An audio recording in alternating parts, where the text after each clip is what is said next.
So, if you're a lover of almond milk like me, yeah, you click the right video right here. So, here we'll be making almond milk from scratch. It's very easy, very simple.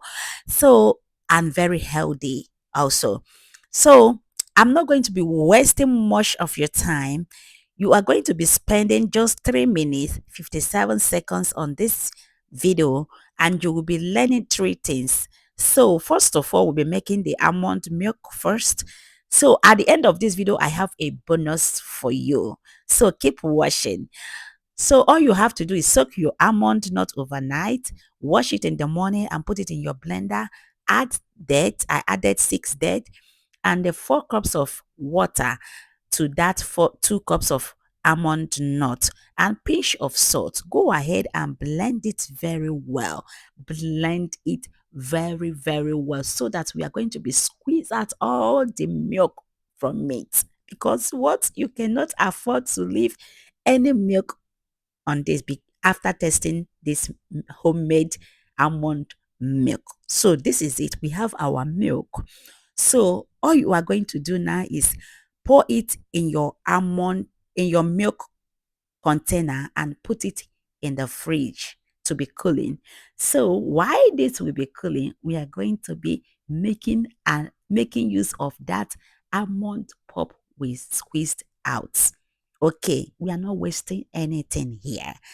I told you I have a bonus at the end of this video. Keep watching. So after that, pour in that almond pulp we squeezed out. We're going to be using it to make cookies. Oh yes, I said cookies. We are not going to be wasting it.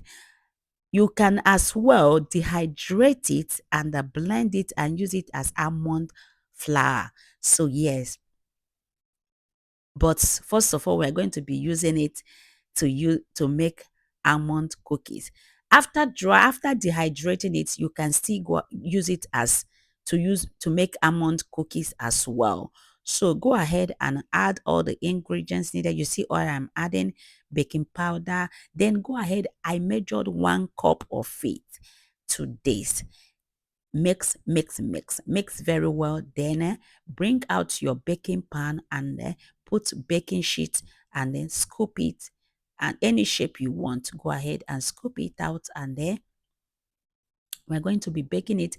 While you are doing it now, go ahead and preheat your oven at 350 degrees Celsius. We are going to be baking this for 25 to 30 minutes. It is ready already. So go ahead and sprinkles the almond nut to it. You might not want to break it. If you don't want to break it, you can just go ahead and put a whole almond nut on it. Yes, you are good with that as well. So after that, we are going to be baking it in our oven. Look at that. It is done already. Look at that. This is so good. It's so yummy. I'm not going to lie to you. Will you give it a try? Tell me in the comment section if you'll be giving this a try because what? It's so yummy. We are going to be enjoying it with look at that creaminess now. Look at that. Can your store-bought almond milk be this creamy? Can it? So this is our bonus. So the remaining almond pulp, we are going to mold it. What I do is I mold it and I put it in the freezer. When it's blocked, put it in a ziploc. You'll be putting it in your smoothie anytime you want to make your smoothie. Make sure you like,